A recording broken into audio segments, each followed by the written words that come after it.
My husband and his friends thought it'd be funny to leave me stranded in the woods overnight on my birthday. "We'll be back at sunrise," one said, laughing. I lit a fire, pulled out a hidden camera, and whispered, "Thanks for the evidence." They didn't laugh when they saw the police waiting at the cabin. You ever have one of those birthdays where something feels off, even before the cake's been cut? That was me, standing in a dimly lit cabin kitchen in rural Tennessee, frosting a store-bought carrot cake while my husband and his 3 idiot friends drank beer on the porch like teenagers on a dare. My name's Mara, 42 years old, self-employed graphic designer, not the type to stir drama, but definitely the type who notices when she's the punchline in a joke she didn't sign up for. The day had started nice enough. A surprise road trip up to the Cherokee National Forest. Beautiful cabin, decent weather, and I thought, finally, after all the stress lately, things might be turning around. My husband, Bryce, had been distant lately. Not cheating distance, I checked. More like he'd mentally packed a suitcase and was living halfway in a world where I didn't exist. Still, it was my birthday. I gave him the benefit of the doubt. "You ready for a night under the stars, birthday girl?" he said, grinning like a 10-year-old who just pocketed a frog. Yeah? As long as there's wine and a bathroom nearby." That earned a few laughs from his friends, Chad, Leo, and Hunter. The kind of guys who still high-fived over fart jokes. I tolerated them because marriage is compromise, and Bryce had tolerated my book club and rescue cats for nearly 8 years. After dinner, cheap barbecue, some beers, and an oddly bitter toast from Bryce about how not all birthdays need candles, they suggested a midnight hike. I should have known something was up. Hunter handed me a flashlight with dead batteries, and Leo made a big deal out of locking the cabin doors behind us. 10 minutes into the woods, they pulled the oldest trick in the frat boy handbook: let's split up and scare each other. I turned around just in time to see Bryce smirking before jogging off with the others, leaving me alone in the dark. "Seriously?" I called. "You're gonna make me find my way back solo? Light a fire or something," Chad hollered from somewhere in the trees. "We'll be back at sunrise." I stood there for a second, just me, the chirping insects, and a cold creeping realization. This wasn't a joke. This was planned. And I wasn't about to cry in the woods on my birthday. You see, a few weeks ago, I found Bryce's group chat. Not because I was snooping, but because he'd left his laptop open during a Zoom meeting. And there it was, Operation Bearbait. Apparently, they thought it'd be hilarious to leave me in the woods overnight as a prank. Said it would toughen me up. One message from Chad read, "Bet she brings her stupid essential oils into the forest." So I made a plan of my own. I waited 5 minutes, then reached into my backpack. Out came a compact GoPro, preset to night vision. I clipped it to a tree. Then I lit a small fire, safely, away from brush. Just like I learned at summer camp as a kid. "Thanks for the evidence," I whispered into the camera. I didn't sleep that night. Not because I was scared, but because I was busy. At 2 a.m., I walked back to the cabin because, unlike their idiot assumptions, I had downloaded offline GPS maps. The doors were locked, sure, but the hide-a-key under the fake rock? Still there. I let myself in, showered, dressed, and waited. And I called the police. Not 911, just the local sheriff's office. I calmly explained the situation. I was intentionally abandoned in the woods by my husband and his friends as a prank. I have footage. At sunrise, just like they said, the guys stumbled back into the cabin, laughing. Until they saw me. And the 2 uniformed officers seated in the living room. Officer Thompson, mid-50s, stern face, no time for nonsense, was not impressed. "Gentlemen, we need to talk about unlawful endangerment, potential domestic abuse, and intentional emotional distress." Bryce's smile faded faster than beer foam. "Mara, come on," he stammered. "It was just a joke. Do I look like I'm laughing?" The rest of the morning was a blur of statements, questions, and police jargon. The officers took the SD card from my GoPro. Bryce tried to act shocked, like he hadn't been part of it. But Chad couldn't stop smirking. That sealed their fate. They weren't arrested, small town, first offense, but they were charged with misdemeanors and given hefty community service sentences. And Bryce? He got served something else. Divorce papers. They say when you turn 40, you start to see people for who they really are. I didn't believe that until my 42nd birthday, when my husband and his friends thought it'd be hilarious to abandon me in the middle of the Cherokee National Forest overnight. Let me back up a little. My name is Mara, graphic designer, mostly freelance now, originally from Charlotte, but Bryce and I had moved out to a suburb of Knoxville 3 years ago to slow life down. That's what he called it. Really, I think he just wanted to be closer to his high school friends who never outgrew high school. At first, I thought we were good. We'd been married almost 8 years. We didn't have kids, not by choice, mostly by bad timing and a few miscarriages I don't talk about much. But we had a rhythm. Weekends at the lake, late-night grocery store runs, watching reruns of Frasier, even though he pretended to hate it. But things started changing last year. Bryce grew colder. Not distant, exactly. He was still there, physically. Still helped with the trash, still laughed at my dumb jokes about font kerning. But emotionally, he started checking out. Eye contact became rare. Conversations were shallow.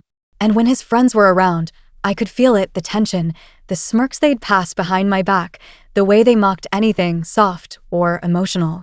So when Bryce told me we were going on a surprise birthday trip, just the two of us, I honestly thought it was him trying to make things right. Maybe this was his way of saying, I see you. I know I've been slipping. Let's fix this. We drove 2.5 hours southeast to a cabin just outside Tellico Plains. Beautiful place, really rustic but clean, tucked in by pine trees, with a wraparound porch and a fire pit out back. It was chilly for late April, but the air smelled like moss and bark and earth. I loved it immediately. And then the car door slammed and I saw them, Bryce's 3 best friends, standing by the porch with beer cans and smug grins like they were contestants on some reality TV show. Surprise, Bryce said, holding his arms out like he expected me to leap into them. I stared at them for a second before forcing a smile. Oh, wow. You guys came too. Wouldn't miss it, Leo said. Tall, always wearing sunglasses like he was afraid the world might see his eyes. He was the self-proclaimed alpha of the group. Hunter gave me a quick nod and a wink. You're lucky we cleared our schedules. Yeah, Chad added. Big birthday weekend for the lady. I wasn't stupid.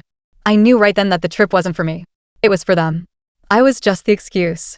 Dinner that night was store-bought barbecue and cheap whiskey. I tried to enjoy myself. I did. I laughed at their stories, even when they veered into uncomfortable territory.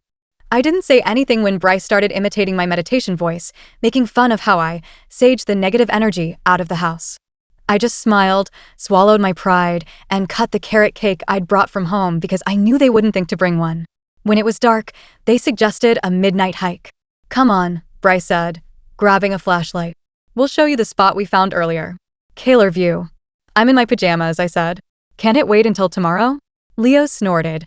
What, afraid of the dark? It'll be fun, Hunter added. Birthday hike. Tradition. Since when? I asked. Since now, Bryce said, already heading toward the trees. Reluctantly, I followed. I had on leggings and an old hoodie, but the air was biting. My boots weren't laced all the way. The flashlight Bryce handed me had half-dead batteries and flickered with every step. After maybe 10 minutes of walking, no trail. Just brush and rocks, they started to drift ahead. Hey, I called, wait up. Then came the voices. Let's split up. Chad yelled. We'll find our way back in the morning. Leo added. Suddenly, their flashlights disappeared. I stood there, surrounded by blackness and rustling branches, and realized I was alone. I waited. I listened. Nothing. No footsteps, no laughter. Just wind and the sound of my own breathing. Bryce. I called. No answer. I turned in a slow circle. The fire pit light from the cabin was gone. I couldn't even tell which way we'd come from. I should have panicked. Maybe I did, for about 5 seconds. But then something in me snapped back into place. Because I knew this wasn't random. This wasn't them getting lost or something going wrong. This was deliberate. They'd planned this. What they didn't know was that I'd found their group chat a week before, pure accident. Bryce left his laptop open while I was printing something. A tab blinked with a notification, and out of curiosity, I clicked it. They had a name for it. Operation Bearbait. Leo had written, she's gonna freak out when we ditch her. Hunter added, bet she starts crying 5 minutes in. We should time it. And Bryce? He wrote, don't worry. I'll calm her down when we come back at sunrise. She'll forgive me. That was the part that broke me. Not the prank. Not the laughter. The assumption that I'd just forgive him. That he could humiliate me, scare me, and I'd just fold back into his arms like nothing happened. So I made a plan. I reached into my backpack and pulled out my little insurance policy. A GoPro. Night vision enabled. Battery fully charged. I'd packed it without saying a word. Just a hunch, really. But thank God I trusted my gut. I clipped it to a tree facing the clearing where I stood, hit record, and sat down beside a small patch of rocks. Using a lighter I always kept in my bag, I started building a small fire. Slow and careful, just like I'd learned at camp when I was 13. I even dug a shallow pit to contain the embers. The flame caught quickly. The warmth helped. My hands were shaking not from fear, but from rage. I looked into the camera. "Thanks for the evidence," I whispered. Then I sat down on a log, pulled my hoodie tighter, and waited. I didn't cry. I didn't call out. I didn't panic. I just waited. The fire crackled softly. I shifted on the log, wrapping my arms around my knees. The woods were quiet, save for the occasional rustle of something moving just out of sight. A raccoon, maybe. Or a deer. Or maybe the universe sending a message, "You're alone. And this is what they think you deserve." I stared into the flames, and slowly, like unraveling yarn, pieces of our marriage began tugging loose in my mind. How many times had Bryce made me feel like a burden in front of his friends? How many backhanded comments? How many inside jokes I wasn't let in on? I'd written it off for so long. He's just trying to fit in, I used to tell myself. Guys are like that. But the truth is, I'd been playing peacekeeper for years. Holding everything together while he played the role of the cool husband, always riding the line between charm and cruelty. We'd had good moments, sure. Quiet Sunday mornings in bed. The way he used to trace circles on my back when I couldn't sleep. But those memories were starting to feel like they belonged to someone else. I don't know how long I sat there. The stars above me, scattered and endless, felt like they were watching, judging, or maybe just listening. Eventually, I pulled out my phone. I'd kept it in airplane mode. No service out here anyway, but I flipped it on and opened the Notes app. I didn't know what I was doing at first. Just typing. April 3rd, 2:14 a.m. I've been in the woods for 4 hours. They left me here as a joke. My husband, the man I've shared a bed with for nearly a decade, thought this would be funny. And I don't think I can ever look at him the same again. I stopped, stared at the screen, and saved it. Then I recorded a voice memo. Just in case. My name is Mara Ellison. If something happens to me, my husband Bryce and his friends Chad, Leo, and Hunter are responsible. I have video evidence. They abandoned me in the woods, knowing I had no supplies, no proper gear, and no way to get back. This wasn't an accident. My voice was steady. Cold, even. It surprised me. I added the file to the cloud, even though I wasn't sure it would upload out here. But it felt good to take control of the narrative, even in a tiny way. The fire began to die down, but I didn't rebuild it. I just let the darkness settle in around me. That was when I heard the voices again. Far off. Laughing. They were coming back. I stood up and turned the GoPro slightly to face where they'd appear. My heart was thudding, not from fear, but from the heat of all the things I wanted to say. And just like that, they came stumbling through the trees, drunk, loud, careless. "Look who survived," Chad called out, waving his arms like a game show host. "Damn, you actually made a fire?" Hunter added. "Didn't think you had it in you." Leo was already filming with his phone. "Smile for the camera, Mara. We're calling it Bear Queen of the Forest." They were laughing. Genuinely, completely amused by themselves. And Bryce, he brought up the rear, slower than the others. He didn't look at me at first. Just scratched the back of his neck and muttered, "We were just messing around. Babe. You good?" I didn't answer. I picked up the GoPro, held it up in their direction, and said clearly, "Smile for the evidence." That wiped the smirks right off their faces. Back at the cabin, things got quiet fast. I walked ahead of them, unlocked the door, and stepped into the living room. I set the GoPro on the coffee table and sat down on the couch. "Okay," I said. "Now we talk." Bryce stood just inside the door, rubbing his face. "Mara, come on. You're overreacting." "No," I said calmly. "You're underreacting." "You're seriously mad about this?" Leo scoffed. "It was a joke." "Leaving someone in the woods at night isn't a joke," I said. "Especially when it's your wife. On her birthday." Chad rolled his eyes. "We were gone, what, 5 hours? 6? You clearly handled yourself." "That's not the point," I snapped. "You don't get to decide how scared someone should be. Or how funny it is to humiliate them." Hunter sat down on the armrest, trying to act cool. "You didn't die. Relax." I turned to Bryce. "This was your idea?" He looked up, caught in the moment. His eyes darted toward the others. "I mean, it was a group thing. But you knew," I said, more quietly now. "You let them plan this. You helped them." "I didn't think you'd be this upset," he muttered. "You're tough. You do yoga, you're always going on about being grounded and connected to nature. Are you kidding me?" I laughed once, bitterly. "That's not permission to abandon me." "I thought you'd laugh," he mumbled. And that's when I realized he genuinely didn't understand. He couldn't understand. Because this was never about me. It was about how I made him look. About his ego. "Bryce," I said slowly, "do you know what it feels like to know the person who's supposed to love you thinks it's funny to scare you? To humiliate you?" He looked down. "You want to feel like a big man in front of your friends?" I said, voice cracking. Fine, but don't do it at my expense. Not anymore. I picked up my phone and made the call. Not 911, just the local sheriff's department. I explained everything. Calm, direct, factual. I mentioned the footage, the messages, the night vision GoPro. The woman on the other end, her name was Deputy Claire, took it very seriously. Stay put, she said. We'll send someone out. Shouldn't be long. You could have cut the tension in the cabin with a knife. After I hung up with the sheriff's department, I didn't say much. I didn't need to. I just sat there on the couch, the fire in the hearth crackling behind me, GoPro on the table, and my phone resting in my lap. No one laughed anymore. Hunter paced by the window like he was trying to figure out if he could outrun consequences. Chad stood frozen by the fridge, arms crossed, mouth twisted like he wanted to say something but couldn't decide whether to be defensive or apologetic. Leo, for once, looked like someone had unplugged his smug switch. Bryce sat on the edge of a dining chair, leaning forward, staring at the ground. His wedding ring gleamed dully in the low light, but it looked foreign on his hand. Like it didn't belong there anymore. You seriously called the cops? Chad finally said, his voice low, incredulous. I seriously did, I replied without looking at him. You think I'm playing a game? I mean, damn, Mara, Hunter mumbled. You're not really gonna press charges, are you? I don't know, I said flatly. That's kind of up to the law, isn't it? Leo scoffed. This is crazy. You're making this into some domestic terrorism documentary. It was just a joke, I finished. Yeah, you keep saying that. But here's the thing, if you have to keep reminding someone it was funny, maybe it wasn't. You could have just yelled at us. Thrown a drink in our faces or something, Chad muttered.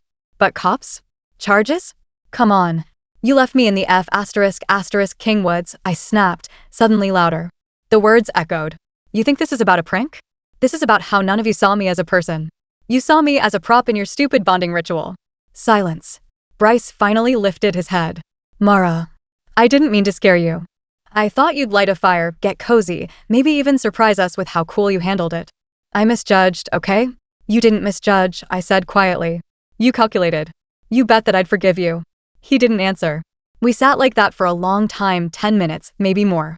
You don't really feel time pass when you're trapped in a room with 4 men who all thought your fear was entertainment. And then, headlights. 2 sets. Quiet tires on gravel. Hunter moved to the window again, parting the curtain. *T. They're here. Yep, I said. No one moved for a second. Then I stood, walked over to the door, and opened it. 2 sheriff's deputies stepped out of their vehicles. One was a tall black woman in her 40s with her hair in a low ponytail and a face that didn't entertain nonsense.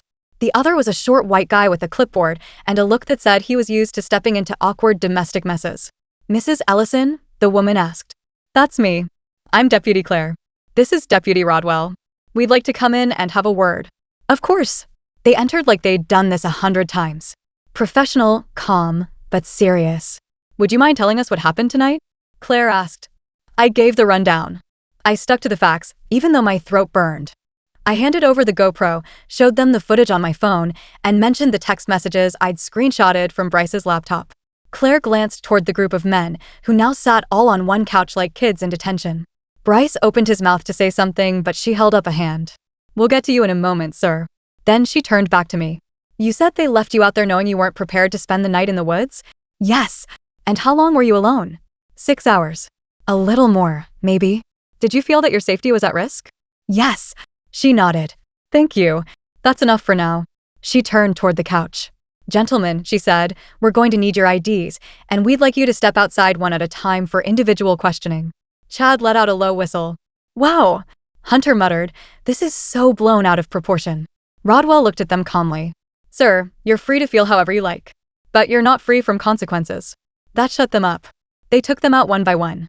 I stayed inside with Claire, who offered me a bottle of water from her vest pouch. You okay? She asked, voice softer now. I nodded. I'm angry, but I'm okay. Good. For what it's worth, she said, sitting beside me, you did the right thing calling us. A lot of women wouldn't have, especially not with a husband involved. I swallowed. I used to be one of those women. She gave a knowing nod. Not anymore, though. That's something. We waited. I sipped the water slowly. My hands were steadier than they had been all night. 15 minutes later, all 4 of them were back inside, looking considerably less cocky. Bryce walked up to me after the deputies conferred outside for a few minutes. Mara, he said, voice hoarse. They said we're being cited. Community service, maybe a fine. But no jail. I nodded. I'm not here to make you feel better, I said. I'm not here to save you from the fallout. You brought this on yourself. He rubbed his face, the way he always did when he was overwhelmed. I didn't think it'd get this bad. No, I said. You didn't think at all. He looked at me for a long moment. You gonna leave me? I stared back at him. Does it matter what I say? You already made the decision. You left me out there.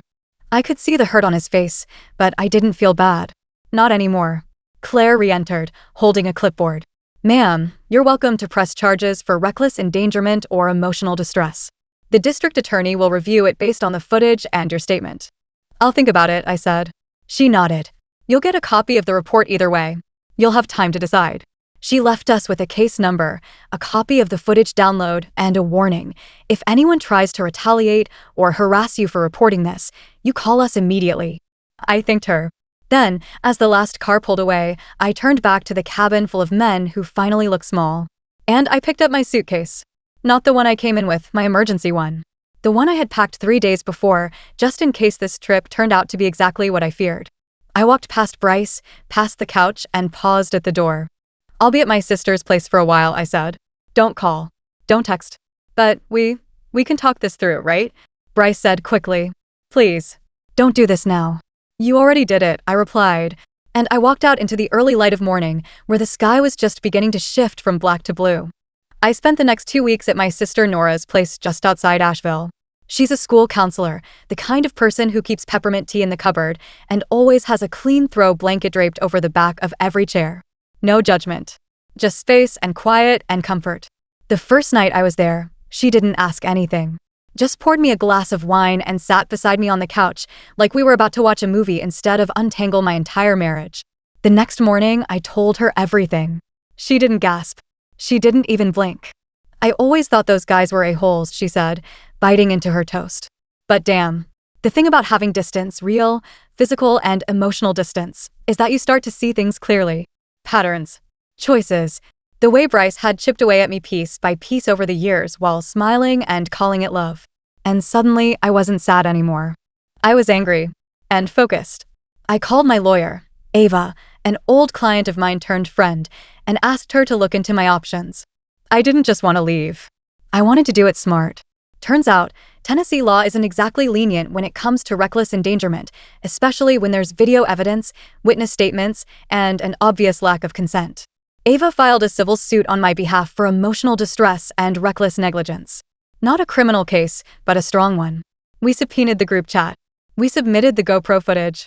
We included the sheriff's report, my medical evaluation, elevated blood pressure, mild exposure symptoms, documented stress, and statements from both deputies who responded that night. Meanwhile, I changed all my passwords, froze our joint accounts, and had the locks on our house changed. Because here's the thing, once you decide you're done being the quiet one, there's no going back. Bryce didn't take it well. He texted, called, left long voicemails that started out apologetic and ended in frustrated rambling. Then came the guilt messages, photos of old vacations, a picture of my favorite coffee mug still sitting on the counter. But I didn't respond. And then the group fallout began. Hunter's girlfriend messaged me. I'd met her twice, barely knew her, but she reached out on Instagram, saying she'd seen the footage. Apparently, Bryce tried to spin the story as a miscommunication that got blown out of proportion. But when word got around that there was video, actual, unedited footage of what happened, and that the sheriff's department had responded, people started distancing themselves. Hunter's girlfriend dumped him. Chad got suspended from work when the HR department caught wind of the story. He'd posted a now-deleted photo that night with the caption, "Hope she packed a tent, LOL." Leo's real estate license got flagged for review after a formal complaint. Apparently he'd posted some behind-the-scenes, joke, footage to a private Facebook group. But someone shared it. Someone always does. As for Bryce, the civil suit landed with a thud. His face the day he was served, according to Nora, who had to witness it because it happened on our old front porch, was the emotional equivalent of a man getting pantsed in church. The case didn't drag out long. Ava's documentation was airtight. Bryce's lawyer tried to settle quickly, offering a cash payout with a non-disclosure clause. I declined the NDA. Instead, we negotiated a structured settlement and ownership of the cabin. Yep, the same cabin where they left me. It was co-owned by Bryce and Leo, purchased as a man getaway investment a few years back. Under financial pressure from legal fees and social blowback, they agreed to sign it over. I changed the locks the day it became mine. Then I had a contractor friend come in, rip out the beer-stained couches, repaint the walls, and redo the fire pit in the back. I added a garden, strung up soft white lights around the porch, and replaced the furniture with soft leather and woven throws. I renamed it the Solace House. By summer, I started hosting weekend retreats there for women, some going through divorces, some rebuilding after trauma, others just needing space to remember who they are. Yoga on the porch, journaling by the fire, long hikes on marked trails, followed by home-cooked meals and late-night laughter that felt real and earned. Every woman who visited left a note in the little leather-bound journal I kept by the door. Some notes made me cry. Some made me feel 10 feet tall. Once, I flipped to a page and saw someone had written, "I came here broken, angry, and tired. I'm leaving whole. Thank you for turning pain into peace." I didn't know who she was, but I knew exactly how she felt. Bryce emailed me last month. No subject line. Just a sentence. "You really turned that whole thing into a business?" I stared at it for a long time. And then I typed one line back. "You really turned your marriage into a prank?" And I hit send. No reply. Didn't need one. I'm not bitter. I don't lie awake wishing I'd screamed more or thrown something or burned the cabin down. That kind of revenge burns fast and leaves nothing behind. This lasted. He wanted me to be humiliated. Instead, I became the headline of a cautionary tale and a quiet success story in my own right. I didn't destroy him. I just survived him. And made sure the world knew exactly how.